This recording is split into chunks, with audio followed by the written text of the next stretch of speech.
Cette vidéo, je sensibilise les chrétiens sur la santé mentale parce que je trouve qu'il y a un manque de considération, sinon un manque de connaissance de la santé mentale au niveau du milieu chrétien.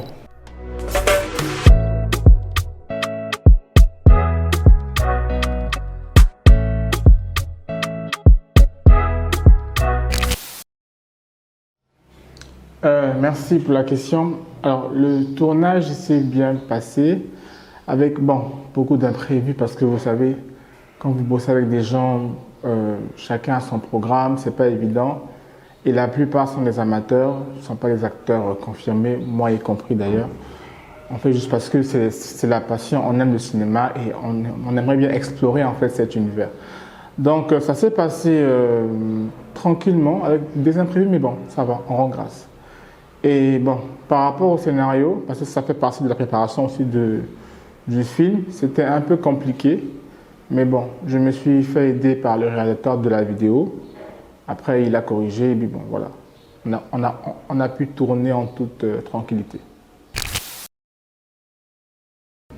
Deux mots, santé mentale, chrétien. Bon, cette vidéo,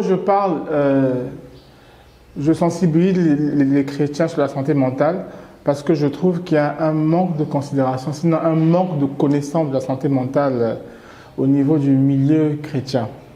Bon, c'est ce que je vois autour de moi. Je ne l'ai pas vécu personnellement dans l'église, mais étant donné que je suis chrétien et que j'appartiens à des mouvements et que je vois un peu partout sur les réseaux sociaux et comment les chrétiens se comportent.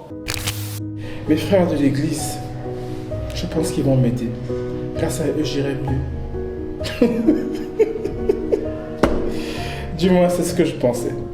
Un chrétien ne doit pas déprimer. Tu pêches trop. Mais ce n'est pas en pleurant que tu vas résoudre Un ça. chrétien ne doit pas déprimer. Ah, après seulement ça va passer. Tu n'es pas assez spirituel. Tu es faible, tu Après pêches seulement ça va trop. passer. Tu Seulement ça va passer. pêches faible, tu Tu pêches n'es pas trop. assez Ce spirituel. n'est pas en pleurant que tu vas Tu es faible, tu es faible. Seulement ça va passer. Seulement ça va passer. Seulement ça va passer. Tu es faible, faible, tu Tu n'es pas pêches assez trop. Tu es spirituel. faible. Donc je me suis dit, bon, ça m'a inspiré pour faire cette vidéo. Alors je pense qu'il y a trois types de chrétiens. Il y a les chrétiens chrétiens, il y a les chrétiens crétins, il y a les chrétiens 3 fois saints. Ceux qui sont 3 fois saints, en fait, c'est ceux qui vont au ciel et qui descendent, qui sont parfaits, qui passent leur temps à juger plus que les pharisiens. Les chrétiens crétins, eux, ils sont chrétiens, mais bon, ils vivent comme ils veulent, quoi. Ils font ce qu'ils veulent de leur vie et tout ça. Il y a les chrétiens chrétiens. Alors, les chrétiens chrétiens, eux, ils sont chrétiens, ils sont conscients de leur identité, ils se cherchent pour être proches du Seigneur et ils se battent, en fait, dans leur vie pour être proches du Seigneur. Donc, la santé mentale chez le chrétien est souvent négligée. Est souvent très négligée parce que, bon, nous sommes chrétiens, mais on est aussi noirs et africains. Et on ne doit pas négliger le passé lié à l'esclavage et la colonisation parce qu'il y a des réalités qui nous rattrapent, en fait. On a eu des traumatismes depuis l'esclavage, depuis la colonisation, qui font que jusqu'à présent, en fait, on a du mal avec la santé mentale. Parce que, au temps ancien, dans notre histoire, en fait, reliée à l'esclavage et à la colonisation, le blanc, quand il est arrivé, en fait, en Afrique, et quand il y a eu l'esclavage, le noir n'était pas pris comme un humain, de un. De deux, il y a eu beaucoup de souffrances, beaucoup d'agressions, beaucoup de traumatismes liés à tous ces événements-là. Et jusqu'à présent, il y a des grandes séquelles. Donc ça, c'est un point à ne pas négliger. Et deuxièmement aussi, on privilégie le côté spirituel au côté mental. Je pense qu'il faut associer les deux. Prier. Et s'il faut aller voir un psychologue, allez voir un psychologue. S'il faut voir un médecin, allez voir un médecin. Parce que chacun a ses limites. Principalement pour cette vidéo, c'est une actrice sénégalaise. On l'a surnommée le fantasme des hommes mariés, la porte-parole des Tisa et le cauchemar des femmes mariées. Mariam Djihad, maîtresse d'un homme marié, qu'on appelle Halima Gadji. Alors Halima Gadji, c'est une actrice sénégalaise qui en ce moment est connue en Afrique et dans le paysage francophone. Et elle a eu à faire un truc qui a un peu cassé les codes en Afrique, sinon au Sénégal. Elle a parlé de son témoignage à la télévision, en direct, devant des millions de personnes. Elle a reçu des moqueries et des critiques, mais sauf que ce qu'elle a fait, ça a créé quelque chose en fait pour beaucoup de personnes. C'est en parlant de la dépression, de ce qu'elle a vécu, c'est comme si elle a cassé un mythe, sinon un mur qu'il y avait comme un tabou en Afrique, parce que c'est réellement un tabou. Et quand j'ai suivi cette vidéo-là, bon, ça m'a fait un baume. Ça m'a fait un baume. Et le jour où je l'ai rencontrée, c'était un événement.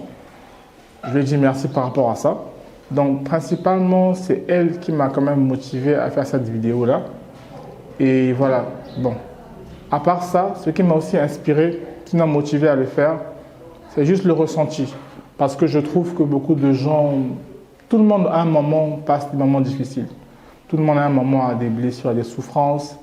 Et des fois, on ne passe pas trop de temps à pouvoir les considérer ou bien les prendre en charge comme il se doit. C'est la croix et la bannière, quoi. Le dehors est jinja, comme disent les Camerounais. Le dehors est dur, le dehors est dur. C'est très, j'avoue que c'est très difficile. C'est laborieux. D'autant plus que ce n'est pas ma passion première, en fait. Je suis médecin, donc je travaille, tout ça là, je vis de ma formation. Et donc, ça vient s'ajouter encore à ça. Mais vraiment, tout début d'amateur est compliqué. Mais encore, quand tu n'as pas de soutien, pas de référence, quand tu ne viens pas d'une école de formation, d'art et tout ça là, et que tu commences à vouloir faire des choses, c'est vraiment difficile. Moi, j'essaie de jouer et en même temps d'écrire les scénarios. Donc, je me suis auto-formé. Et bon, je sais que bon, au fur et à mesure, c'est vraiment un chemin que je dois prendre. Je pense que le Seigneur ouvrira les portes. Il va fermer celles qui doivent être fermées. Mais vraiment, j'avoue qu'il y a des jours où je suis un peu découragé. Mais bon, j'essaie de pouvoir tenir en fait. Tenir et je pense que ça va aller. Alors, mes futurs projets. Un court-métrage en 3 parties. Une histoire intéressante, un peu mystérieuse, qui pourra chambouler beaucoup de personnes. Et de la musique aussi.